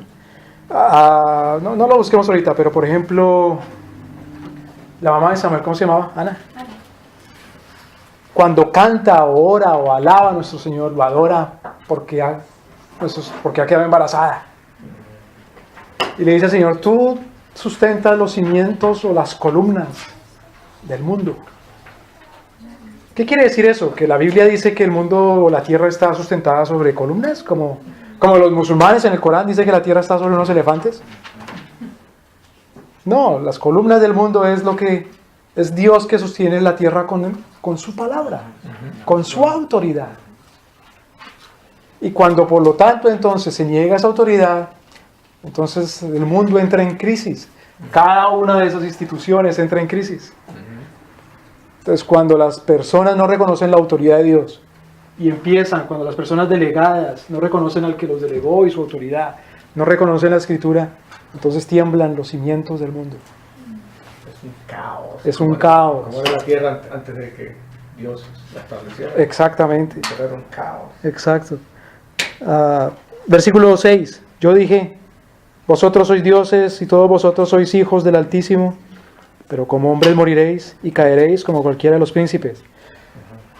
No crean que por la autoridad que les ha sido delegado, eso los hace a ustedes autoridad soberana y última. Mire que a los antropólogos e historiadores hacen un estudio, por ejemplo, cuando hacen estudios de las mitologías antiguas, y se dan cuenta que en una inmensa mayoría de los casos, las divinidades son precisamente eso, deificaciones de los grandes reyes o autoridades o héroes o figuras históricas de su antigüedad, de su pasado, de esas determinadas culturas. Entonces, por ejemplo, en el caso de los aztecas, Quetzalcóatl, o la serpiente emplumada, era el rey, ¿cómo se llama la ciudad donde están las pirámides más grandes del Sol y de la Luna? Teotihuacán, de los toltecas, un rey importantísimo. Por eso Virgilio, el poeta latino, romano, escribía que los fundadores de Roma, finalmente Rómulo y Remo, eran hijos de los troyanos, de Eneas, y ese Eneas a su vez, según las generaciones, era hijo de Marte, es decir, eran dioses, porque las autoridades tienden a convertirse en eso, cuando se le eleva a uno a su arrogancia. Vamos a verlo más tardecito, por último, esa crisis que es con respecto otra vez a la autoridad, como decía Cornelius Van Til. Versículo 8, levántate. Oh Dios, juzga la tierra porque tú heredarás todas las naciones. Que se cumpla Apocalipsis capítulo 11, lo que leímos. Que se cumpla Mateo capítulo 28, el Señor dijo, tu autoridad me es dada en él, cielo y en la tierra. Tú juzgarás a las naciones. Miremos con respecto a la autoridad,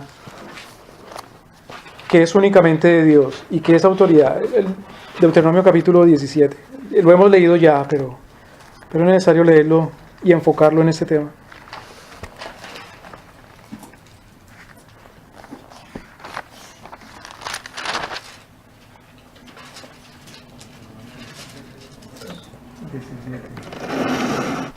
Dice,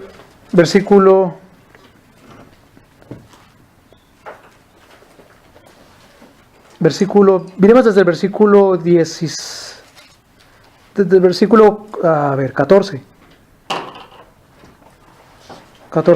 Cuando hayas entrado en la tierra que Jehová tu Dios te da, y tomes posesión de ella, y la habites, y digas, pondré un rey sobre mí, como todas las naciones que están en mis alrededores. Ok, ya está ahí. Esto estuvo bien. Fíjense que el Señor en su omnisciencia sabía lo que iba a pasar. Iban a decir, tomaré ¿qué? Rey, es decir, una autoridad ¿qué? Delegada. No según el orden divino, sino como tienen las otras naciones. Fíjense que nuestro Señor lo sabe de antemano, y efectivamente así pasó. Y cuando pasa, nuestro Señor dice, está bien, les doy esa autoridad, pero es inconveniente. Aún así, nuestro Señor, que es rey sobre todo, eso también lo legisla. Es decir, no dice, está bien, hay que tengan su rey. Les advierte también. Y les advierte. Y dice nuestro Señor, les voy a dejar tener un rey, y ese que tengan ese rey ya es castigo para ustedes por infieles, pero aún esa relación con ese rey la voy a regular yo. Así es. ¿Me voy a entender? Sí. ¿Y qué dice? Leamos rápidamente versículo. Ciertamente pondrás por rey sobre ti al que Jehová tu Dios escogiere. Entonces, primero, vas a pedir rey, no está bien, pero cuando lo pidas te lo voy a dar y yo lo voy a regular, primero que todo. Va a ser un rey, no el que tú quieras, sino el que yo te dé. Y de entre tus hermanos pondrás rey sobre ti. Segundo, yo soy el que te digo quién, y tiene que ser un miembro de este mismo pacto de Israel. Y eres tú el que lo elegirás, pero elegirás al que yo te diga. ¿Ok? ¿Qué más? No podrás poner sobre ti a hombre extranjero que no sea tu hermano. ¿Qué más? Versículo 16. Pero él no aumentará para sí caballos, ni hará volver al pueblo a Egipto con el fin de aumentar caballos, porque Jehová os ha dicho, no volváis nunca por este camino. ¿Qué indica la presencia de caballos en la antigüedad? ¿Poder qué? Poder militar. Es decir, ese rey no establecerá una política militarista, armamentista. Lo que le llaman hoy día los politólogos ejércitos tipo Gargantúa, o sea, ejércitos monstruosos. Unas cosas que se quejaba Putin, por ejemplo, decía, Estados Unidos gasta inmensamente su presupuesto en armas, más que todos los países de toda la tierra juntos. ¿Qué más? Siendo él mismo un tirano, imagínense. Ni tomará para sí muchas mujeres, para que su corazón no se desvíe, ni plata ni oro amontonará para sí en abundancia. ¿De dónde amontona plata y oro un rey? De los impuestos. Cuando nuestro Señor le prometió riqueza a Salomón, ¿de dónde se hizo él con el oro y la plata?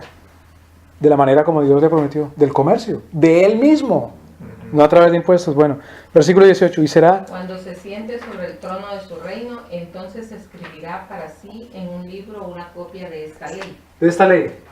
del original que está al cuidado de los sacerdotes levitas. Entonces este es el delegado, pero este delegado tiene que escribir una copia de la ley.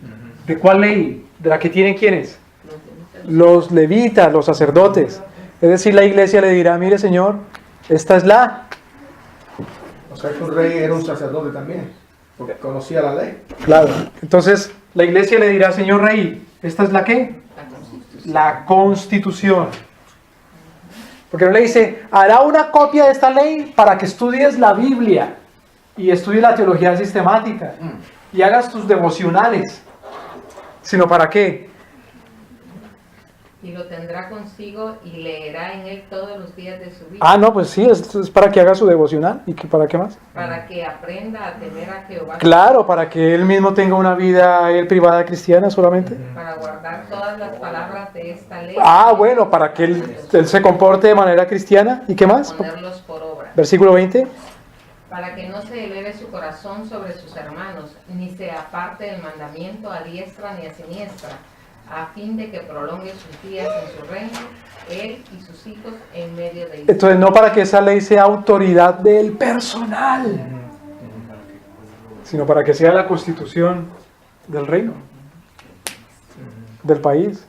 Entonces, esa es la autoridad de las Escrituras. Para los cristianos no es autoridad solamente a nivel íntimo, personal, devocional, no solamente a nivel eclesiástico, sino a nivel cósmico. Amén. Hermano Reinaldo, quiero orar, por favor. Oremos. Amado Padre que estás en los cielos, le damos gracias, Señor, por su palabra, Señor, porque a través de ella, Señor, aprendemos más en cuanto a sus leyes, Señor, y sus mandatos que usted nos da a través de ella, Señor, y lo que nos revela, y lo que nos muestra y lo que nos enseña a nosotros, Señor, para nuestra edificación y nuestro conocimiento, ampliación del conocimiento, Señor. Gracias por mi hermano William, Alex, Señor, que lo usas como instructor, Señor, de tu palabra, Señor, en beneficio de nosotros, Señor, en cuanto al conocimiento, Señor.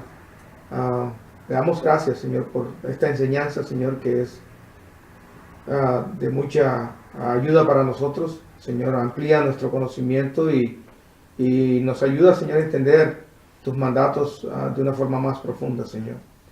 Nos ayuda también a distinguir, Señor, en cuanto a los gobiernos actuales que no se rigen conforme a tu palabra, Señor. Gracias, Señor, por mostrarnos, Señor, ayudarnos, Señor, a distinguir entre lo que es verdadero, lo que es tuyo, lo que se va conforme a tu palabra y lo que no es, Señor. Y ayúdanos también a rechazar aquellas cosas que quizás aún dentro de la iglesia que sean en contra, Señor, de tu voluntad, Padre. Gracias, Señor. Te damos gracias. Ahora te entregamos el resto de la noche. En el nombre de nuestro Señor Jesucristo. Amén. Amén. Gracias, hermanos. Ya sabes, buenas noches. Y Juan y Enrique, Dios los bendiga. Feliz Navidad. ese año. Igualmente. A ver si mañana conversamos. Ah, bueno. Así se mantiene ¿A qué hora? ahora, sí, tan temprano de ayer. Ahora se volvió Claro. con hielo. Por eso necesito que me ayudes Claro. todos los días para convertirme en príncipe. Si me escuchas a Joseph por Facebook, nos contactamos. Milagros tampoco de Por eso era que Cristo que decía que los reyes se señoreaban sobre su Exacto. Los reyes de Ahora entiendo porque Dios le decía que el reino debería enseñorearse. Y eso es básicamente lo que hacen los Claro. gobernantes. Pero lo interesante es que nuestro Señor le dice, pero entre ustedes no debe ser así. No debe ser así. Y luego Pablo dice, nosotros juzgaremos el mundo. Sí. Entonces, lo juzgaremos no para enseñorearnos, Sino para mostrar lo que dice. exactamente, sino para que nuestro Señor nos juzgue, aunque nos ponga como delegados. la palabra. Así es. Bien lindo. Sí, hermano, y sabe que a veces incluso dentro de la iglesia sucede eso. Que bueno, la máxima autoridad, pero hay que tener en cuenta de que el mismo siervo de Dios tiene que regirse por lo que Claro, dice la palabra de Dios, claro. no imponer la autoridad del hombre. Y por eso la delegación más importante es el individuo. Porque si uno mismo no se juzga con la ley de Dios, Exacto. Exacto. De la ritma.